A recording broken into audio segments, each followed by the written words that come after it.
formatrice aussi à l'antenne Centre-Est, après avoir commencé en Normandie. Donc ça fait 14 ans que je suis formatrice à l'IFMAN et j'ai un rôle, de référente pédagogique, en plus, d'être formatrice. Voilà, on est en gouvernance partagée et j'ai fait partie de l'équipe de coordination. Donc, l'idée là, c'était, de parler de la coopération.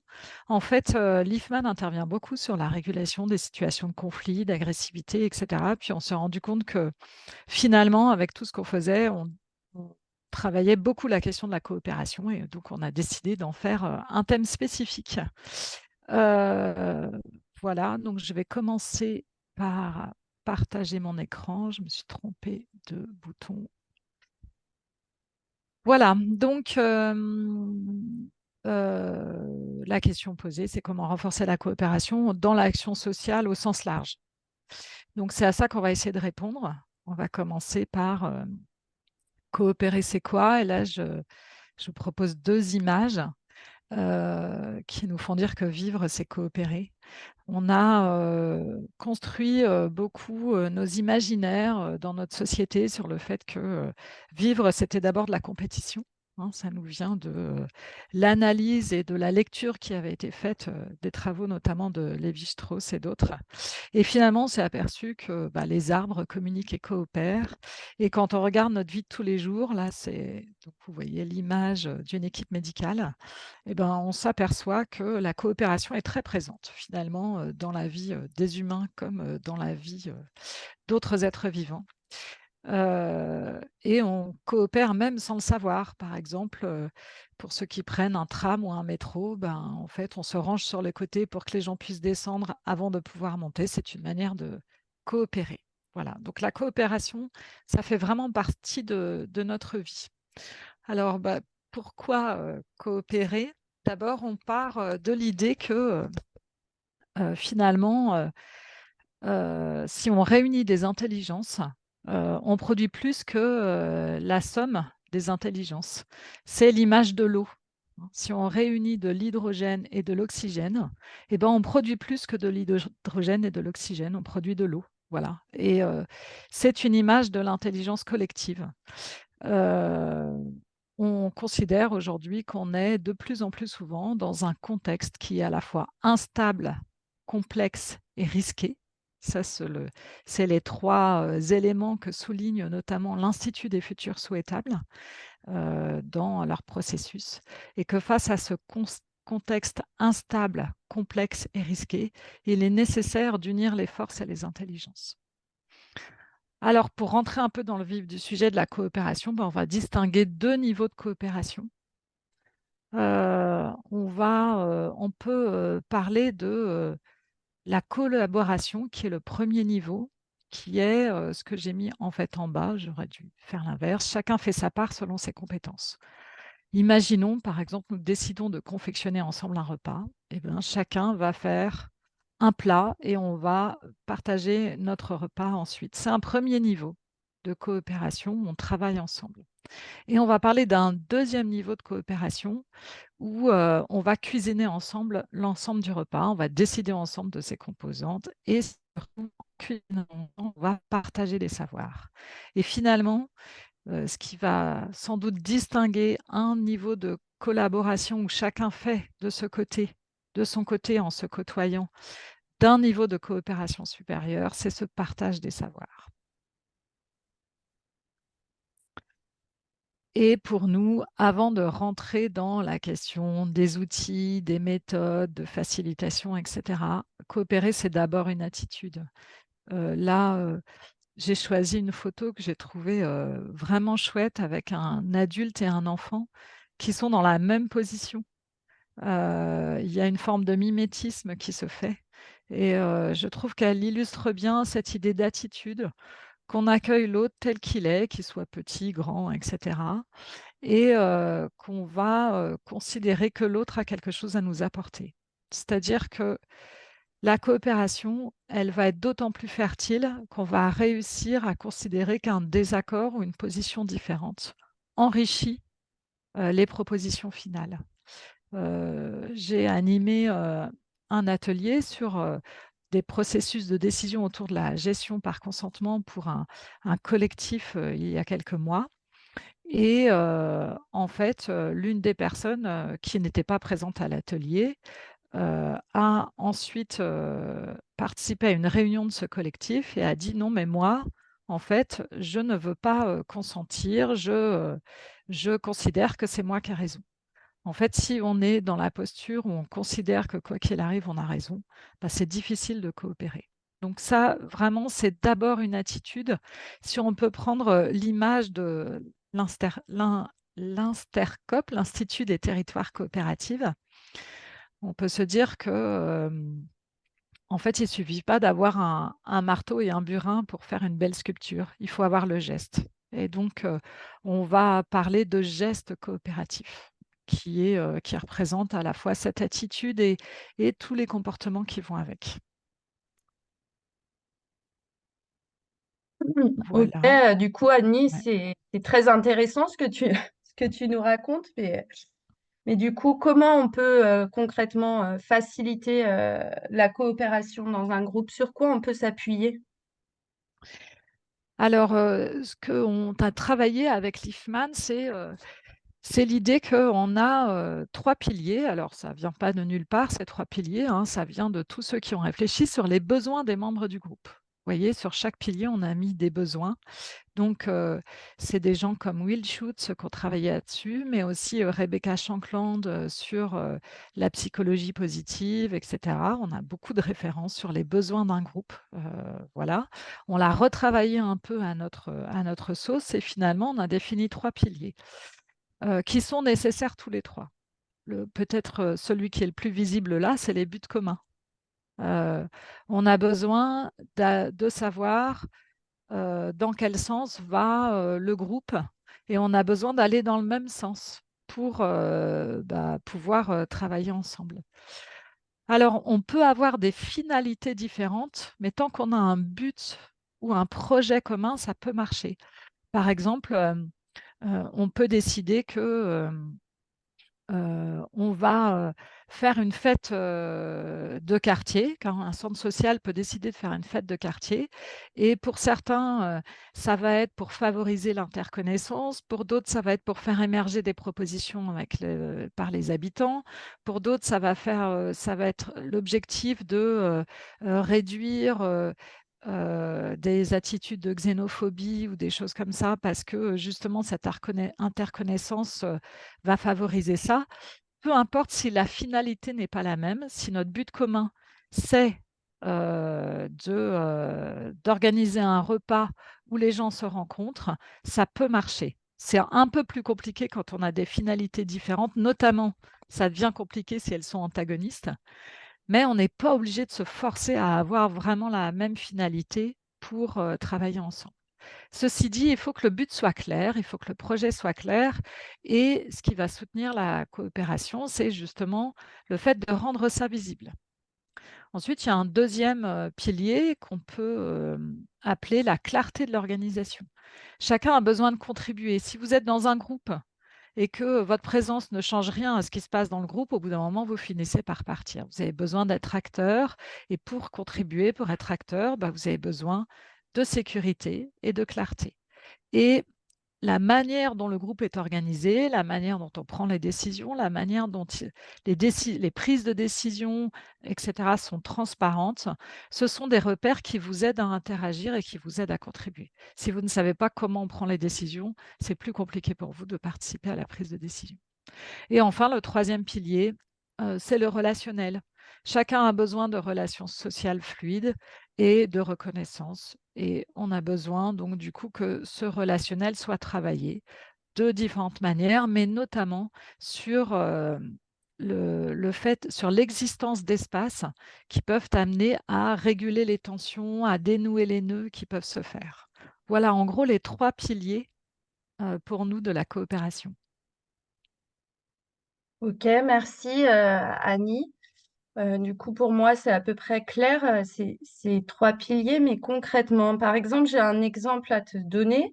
Je suis au conseil d'administration d'une MJC Et voilà, quand j'arrive en réunion, en fait, j'ai l'impression que les dossiers ont été vus par les équipes ou le bureau, que chacun a travaillé sans forcément faire ensemble. Donc, je sens que ça génère des conflits, de la frustration. Qu'est-ce qu'on peut faire pour renforcer la coopération entre ces différents acteurs? Et sur quels outils je peux m'appuyer? Est-ce qu'on peut vraiment inciter les gens à coopérer? Ouais. Alors en fait, je peux proposer quelques grandes idées, mais c'est sûr qu'il faudrait les appliquer ensuite, regarder vraiment ce qui se passe dans ce centre social, pourquoi est-ce que, ou c'était MJC, tu as dit d'ailleurs peut-être, pourquoi ça se passe comme ça, etc. Euh, Dans un premier temps, c'est ce que j'ai représenté par le rond rouge et enfin, le disque rouge et le disque vert.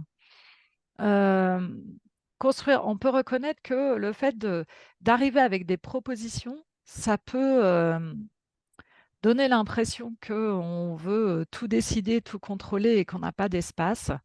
Mais on peut reconnaître que ça correspond à un besoin d'efficacité. C'est-à-dire que quand on arrive en CA, si on veut euh, si on veut que les décisions soient prises, on ne peut pas faire 1 heure de débat sur chaque décision. Donc on peut reconnaître que c'est une facilitation de pouvoir se prononcer sur une proposition plutôt que sur une question large. Pour ne garder quand même un vrai rôle au conseil d'administration dans ce cas-là, il y a 2 choses qu'on peut faire quand on arrive avec des propositions.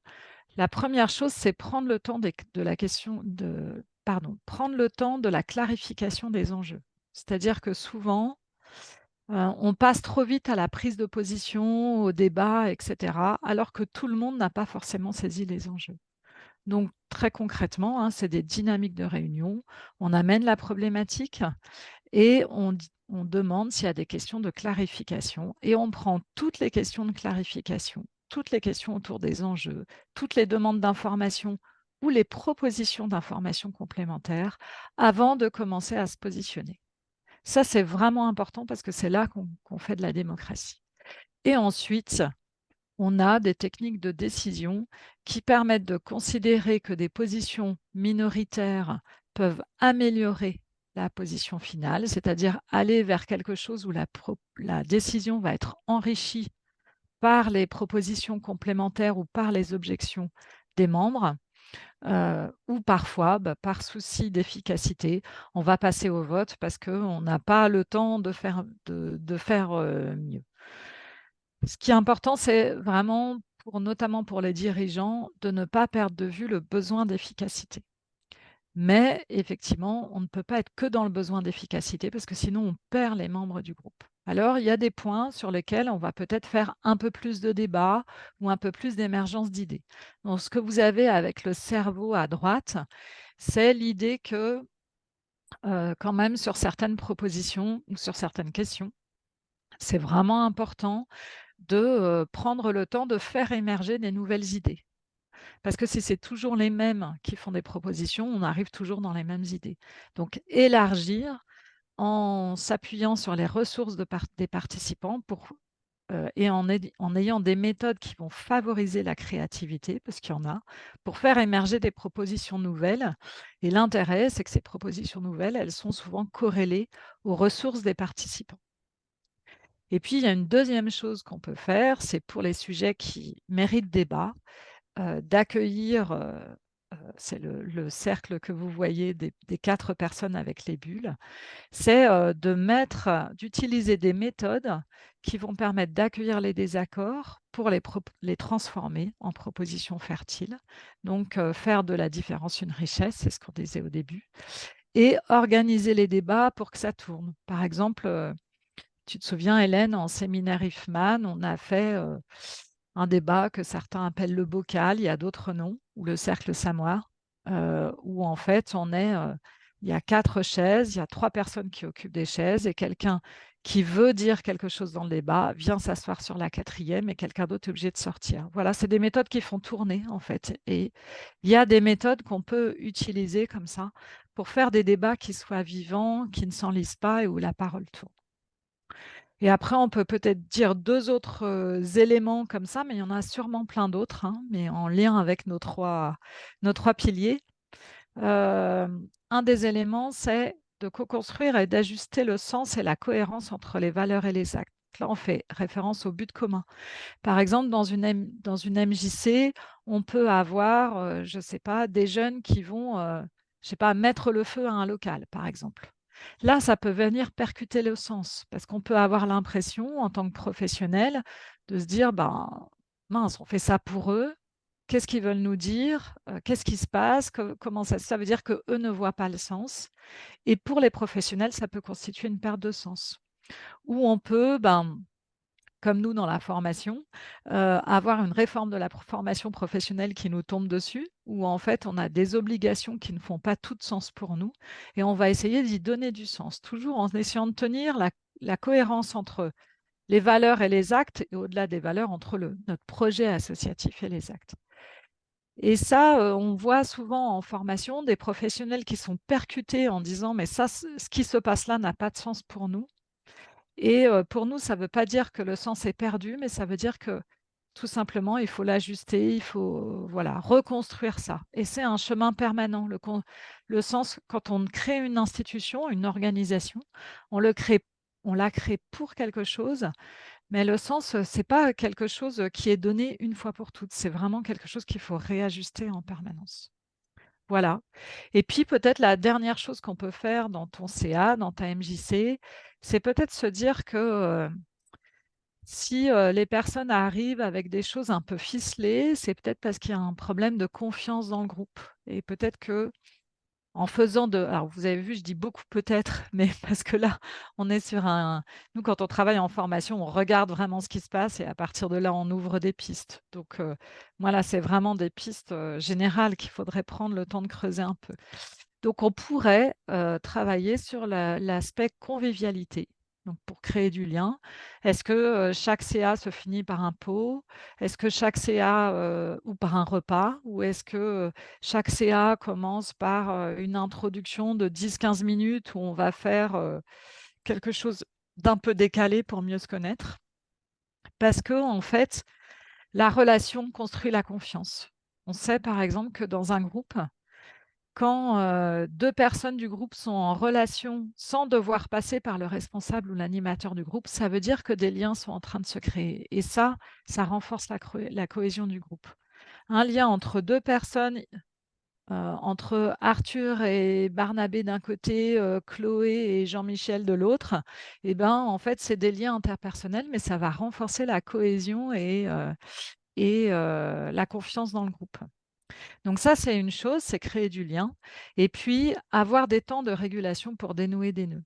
Les temps de régulation, c'est des temps de régulation qui peuvent être informels, comme on boit un coup après, où là, quelqu'un va pouvoir dire, bah, Hélène, tu as dit ça, j'ai pas compris pourquoi, ça m'a un peu, voilà, choqué ou quoi.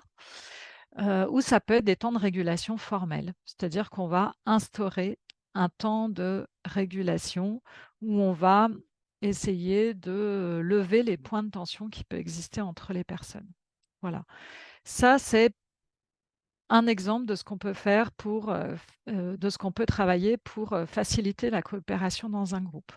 Alors, si je reviens à mon schéma de tout à l'heure, en fait, souvent, dans un groupe, on a tendance à se saisir d'un pilier et à oublier les autres. Donc, on peut aussi regarder dans ta MJC qu'est-ce qui est déjà fait. Et peut-être qu'on va regarder peut-être qu'on va constater que ce qui est déjà fait concerne beaucoup les buts communs, mais finalement, pas tant le relationnel ou la clarté de l'organisation. Donc, on va essayer d'aller renforcer les autres piliers. Voilà, peut-être quelques éléments comme ça, quelques repères. Merci. Enfin, ce que je comprends, c'est que il faut s'appuyer sur tous ces points, aller regarder ce qui se passe précisément, parce que bah, ce qui ira à un groupe ou à un collectif ne conviendra pas forcément à un autre. Et peut-être Ouais. que pour ajouter quelque chose, parce que j'avais pas mis cette photo par hasard et j'ai oublié d'en parler. Ce qui va aussi faciliter la coopération dans un groupe, c'est que chacun s'occupe du tout. hein. Là, c'est une réunion pluridisciplinaire. Dans le médico-social, on a beaucoup de réunions pluridisciplinaires, donc avec, par exemple, des professionnels qui vont porter le côté éducatif et social et d'autres qui vont porter le côté médical.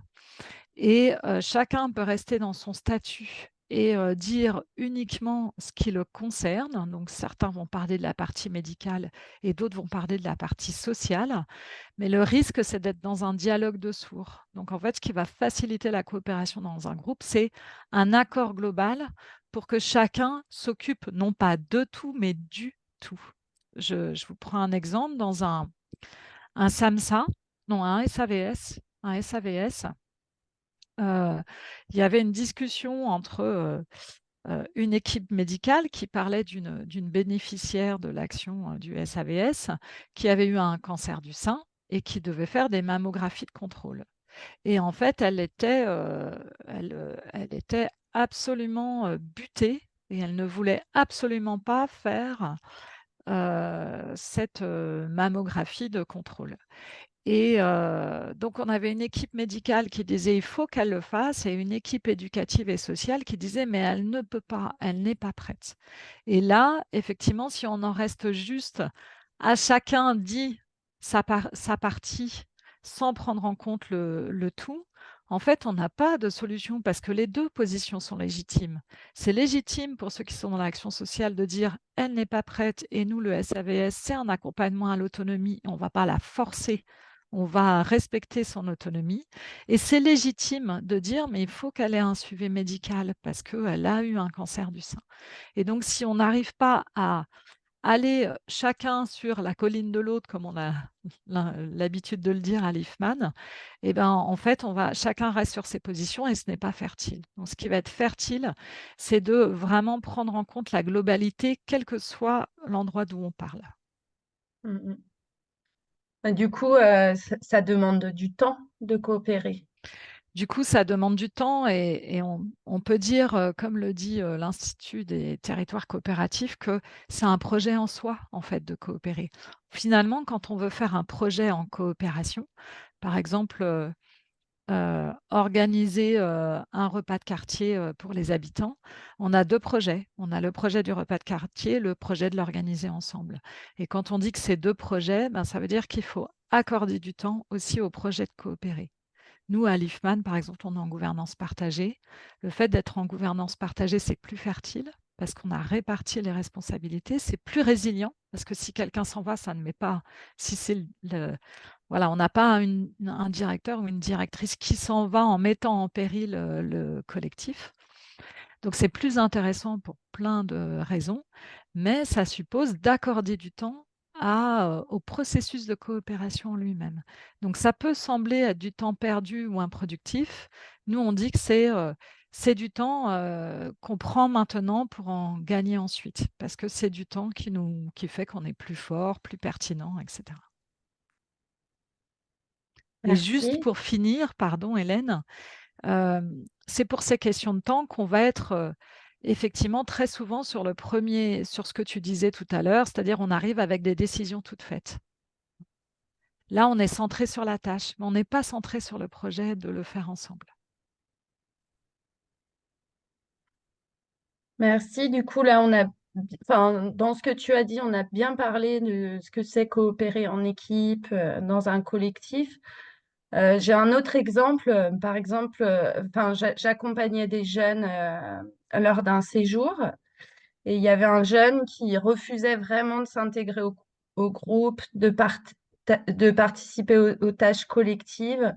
Alors, c'était pas de la transgression, mais on voyait qu'il voulait pas s'intégrer au groupe et coopérer avec le groupe qui était vraiment un groupe qui avait une forte cohésion. Donc, ça nous a mis en difficulté, nous, l'équipe d'encadrement. Voilà, comment on pourrait amener une personne vers la coopération? Est-ce qu'il faut le forcer? Enfin, c'est Hmm. un peu compliqué. Si quelqu'un face à nous ne veut pas coopérer, comment on Ouais. fait? Ouais.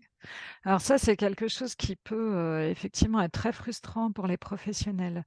Alors, il y a plusieurs approches sur cette question. Donc là encore, ça va être des repères assez généraux, hein. Il faudrait comprendre ce qui se passe vraiment pour ce jeune.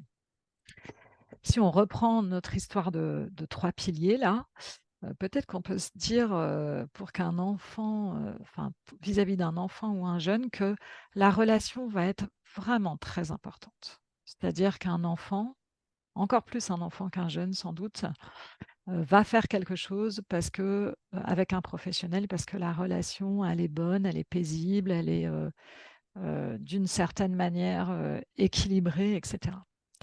Donc le premier point, peut-être, ça va être prendre soin de la relation. Prendre soin de la relation, ça veut dire accueillir l'autre tel qu'il est, hein. C'est, Yazid Kerfi qui fait des médiations nomades et qui dit aux jeunes qu'il rencontre, à minuit le soir dans les quartiers populaires, «J'aime bien qui tu es, mais je n'aime pas ce que tu fais». Le «j'aime bien qui tu es», il est majeur, en fait. C'est vraiment de l'accueil inconditionnel. Écouter, partager des moments joyeux, voilà. Et si on a du plaisir à la relation, l'autre aura plus de plaisir. Et ce qui peut paraître un peu antinomique avec le dernier point, faire avec plutôt que faire faire. C'est-à-dire que, bah, les enfants, les jeunes ont besoin d'être accompagnés. C'est plus sympa de faire à la cuisine avec quelqu'un que de faire la cuisine tout seul. C'est plus sympa de ranger sa chambre avec quelqu'un que de ranger tout seul. Donc il y a cette idée de compagnonnage, de tendre camaraderie, comme disent certains.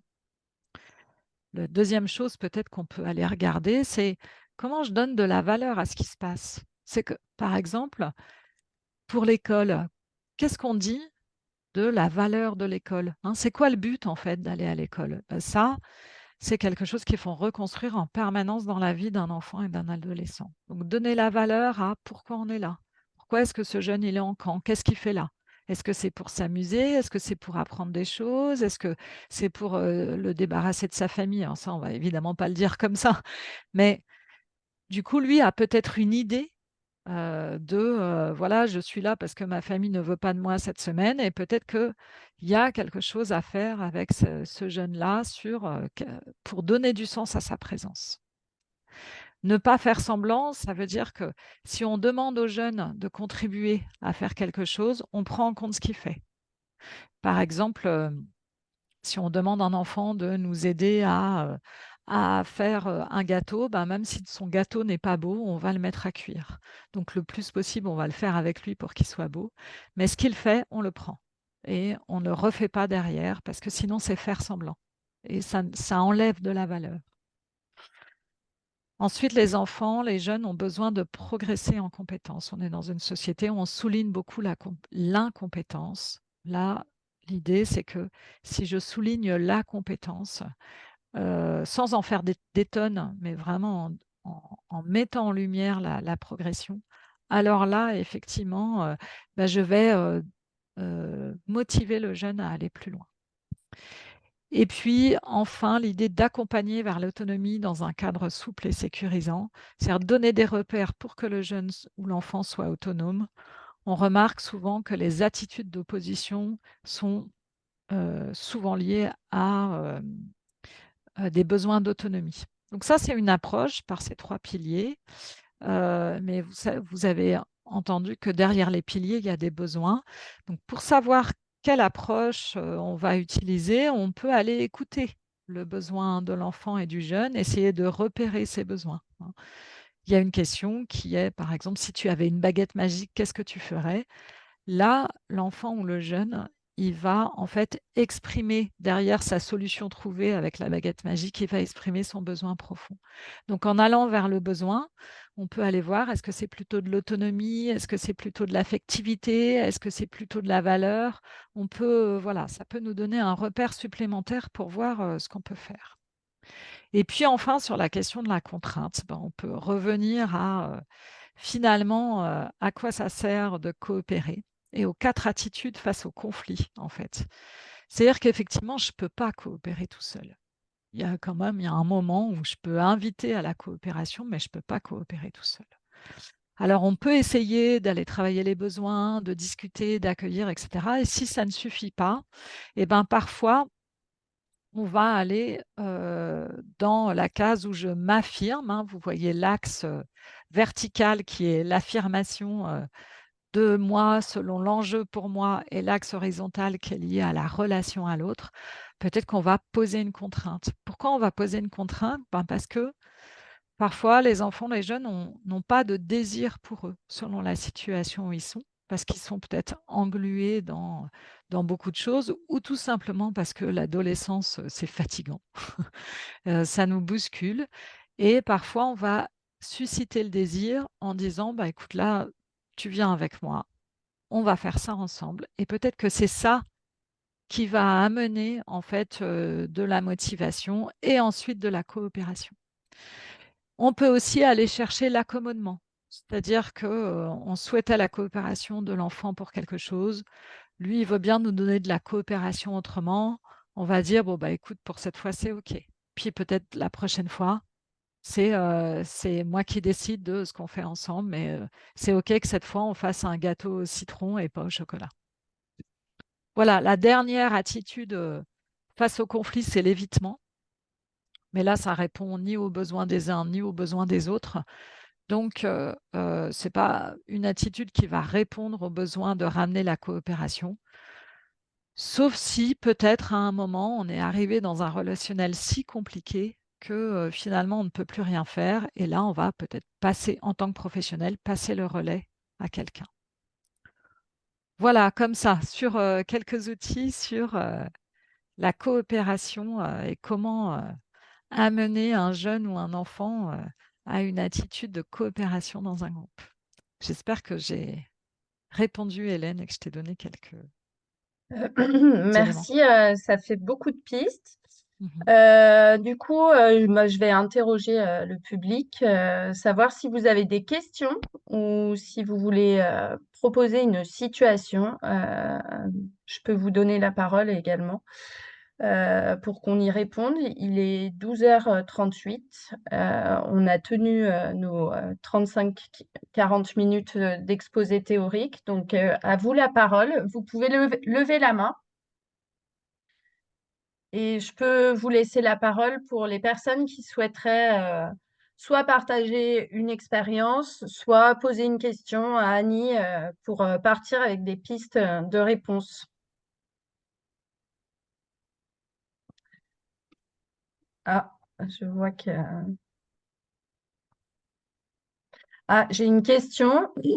Est-ce que vous nous enverrez l'enregistrement et le PowerPoint? Oui, vous les recevrez d'ici la semaine prochaine. Alors, il y a une question d'Elisabeth, Maheu. On peut peut-être lui donner la parole pour, Ah, qu'elle il y a deux. exprime, ah oui, il y en a d'autres, OK. Non, non, bah, on peut donner la parole à Elisabeth. C'est OK pour toi,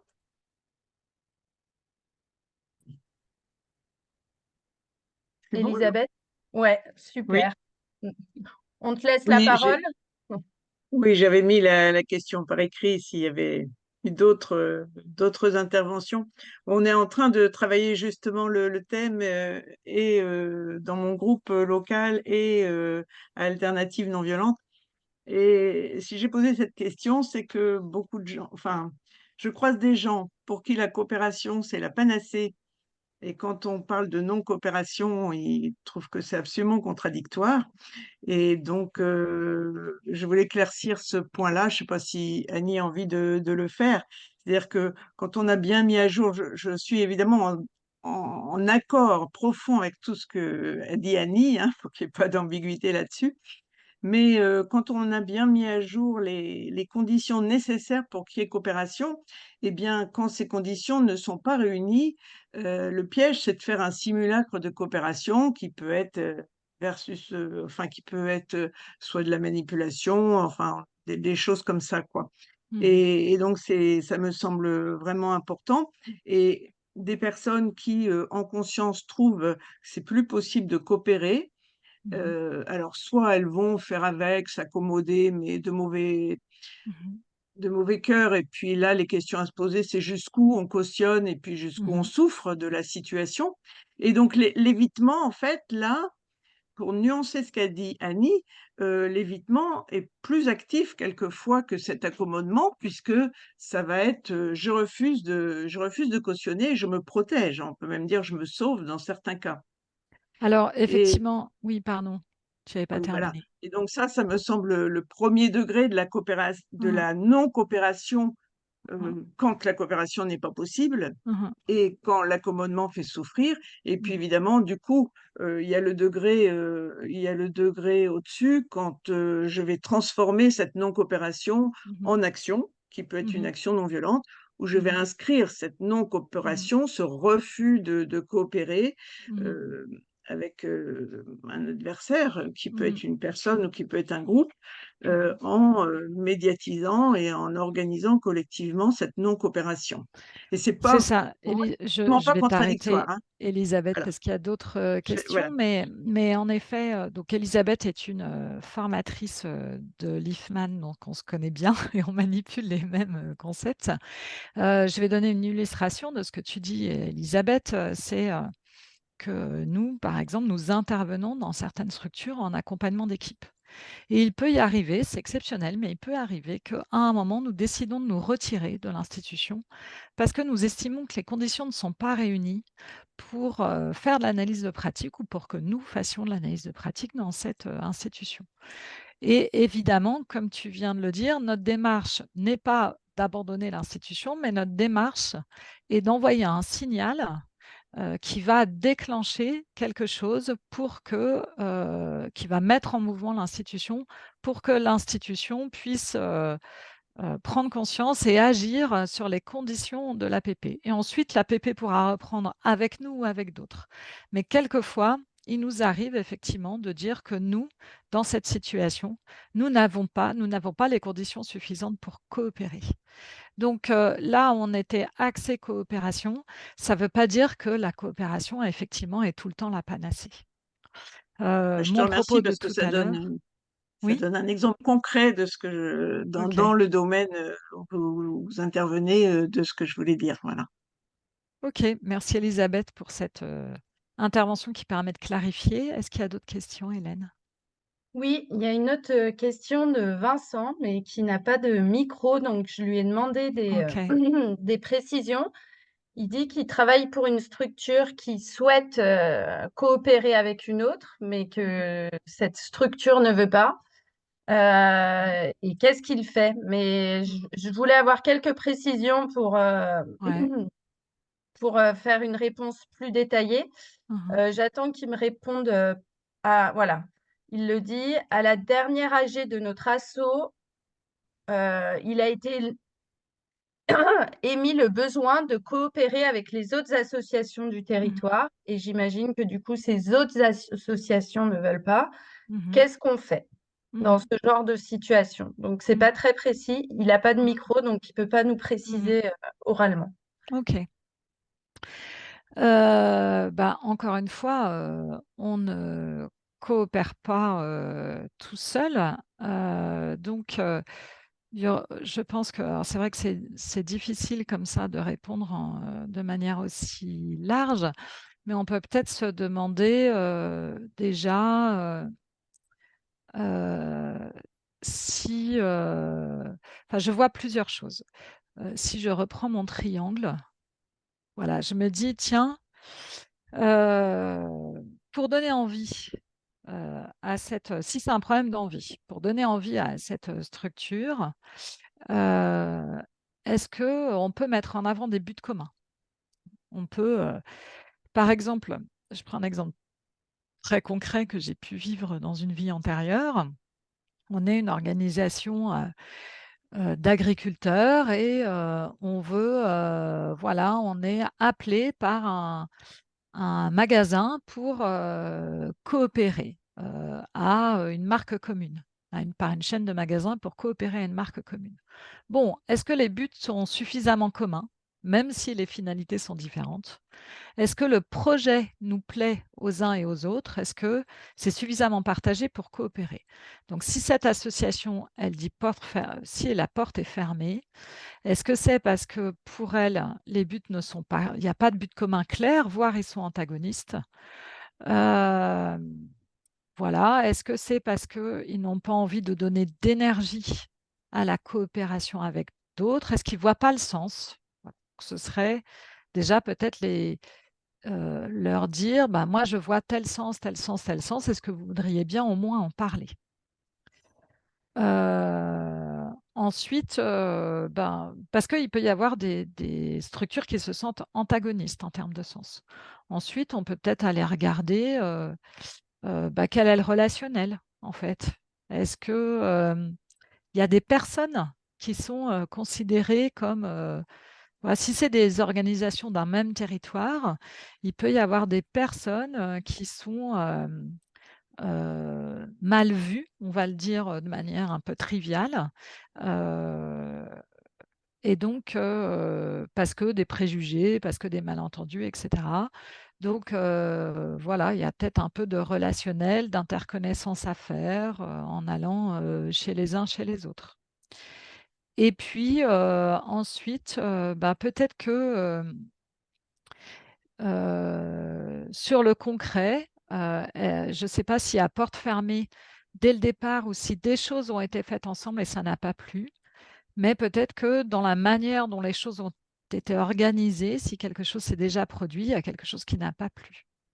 Par exemple, c'est un autre exemple, mais vous voyez, on a fait beaucoup de fusions d'associations ces derniers temps, beaucoup, beaucoup.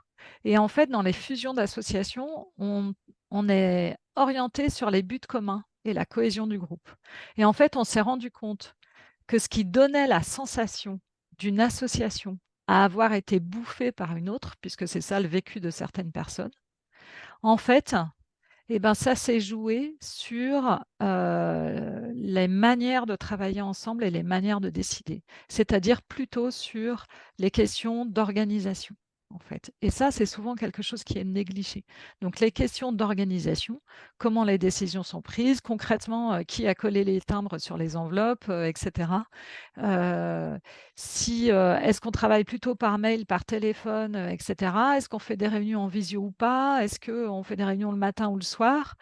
Eh ben, en fait, une association peut, sans le vouloir, parce qu'elle n'en a pas conscience, parce que c'est implicite très souvent, finalement imposer son mode de fonctionnement à une autre. Voilà, donc je réponds de manière très large parce qu'effectivement, on a peu d'éléments sur la situation. Mais peut-être que tout simplement, la première question, c'est d'aller voir les besoins de l'association, ses peurs, ses souhaits. Hein. Est-ce qu'il y a des peurs derrière la porte fermée ou est-ce que tout simplement il y a un manque d'envie parce que manque de connaissances, parce que pas d'appétit pour les buts communs, parce que c'est une association qui met beaucoup d'énergie par ailleurs, qui a plus d'énergie, etc. La question des partenariats, c'est toujours un truc un peu qui est malheureusement pas suffisamment évidente pour les organisations. Les structures ont tendance à faire beaucoup d'internes et à considérer que l'externe, c'est du plus, mais c'est pas du nécessaire, en fait. Et du coup, effectivement, l'énergie, elle est souvent mise dans l'organisation, alors que les partenariats amènent de la nouveauté, de la créativité, etc. Merci Annie. J'espère, Vincent, qu'on a répondu à peu près à votre question. Vous pouvez vous exprimer dans le chat si besoin. Est-ce qu'il y a une dernière question? Bon, Vincent nous dit merci, donc j'imagine qu'on a répondu en partie. Est-ce qu'il y a une dernière question avant de clôturer ce webinaire?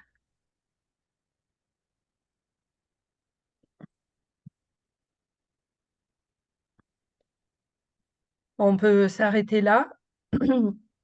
Juste, du coup, un petit mot. Du coup, on a une nouvelle formation depuis moins d'un an qui s'appelle Coopérer en intelligence collective. Donc, elle aura lieu en septembre-octobre à Mâcon. Donc, c'est une formation sur inscription individuelle.